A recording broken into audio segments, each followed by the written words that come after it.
Good morning and welcome back to my channel. সবাই কেমন আছো? আগের দিন আমি আর আমার বান্ধবী মিলে দুজনে মিলে চলে গেছিলাম এই রথের মেলাতে ঢুকতে ঢুকতে জিলাপি দেখে তো মন ভালো হয়ে গেছে। তারপর এই দোকানটা তো মেন জিনিস, এই ছোট্টবেলার খেলনাবাটি আর এই কানের দুলগুলো থেকে তো আমাদের দুজনের কারোর চোখই সরছিল না।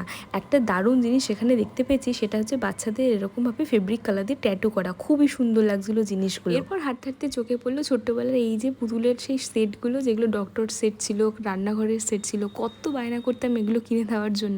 এখন এগুলো দেখে যে কি ছোটবেলার কথা মনে পড়ে। হাঁটতে হাঁটতে ভাবলাম একটু কিছু খাওয়া যাক, তো তাই জন্য আমরা এখান থেকে নিয়ে নিয়েছিলাম এই মথুরা কেক। আমি এটা প্রথম খেলাম, বেশ ভালোই লেগেছে। ডোনাটের শেপে উপর থেকে একটু চিনি গুঁড়ো উপর থেকে ছড়িয়ে দেওয়া, বেশ ভালোই লেগেছে খেতে। এই হলো মেলার আসল জায়গা, বাচ্চাদের সব থেকে ফেভারিট জায়গা এইটুকুই। হাঁটতে হাঁটতে পা ব্যথা হয়ে গেছিলো, তাই ঘুগনি খেয়ে একদম বাইরে বেরিয়ে চলে এসেছি। আর বাইরে এরকম গাছের দোকান ছিল, সেখান থেকে একটা গাছও কিনে নিয়েছি। আনন্দপুর মেলার উল্টো দিকে জগন্নাথ দেবের মন্দিরে। তারপর আমরা বেশ কিছুক্ষণ বসেছিলাম, গল্প করলাম। ফেরার সময় মনে হলো কিছু খাওয়া যাক, তাই কোরিয়েন্টো থেকে নিয়ে নিলাম দুটো ম্যাঙ্গো বাবেল টি, ব্যাস সেটাই খেতে খেতে বাড়ি ফিরলাম।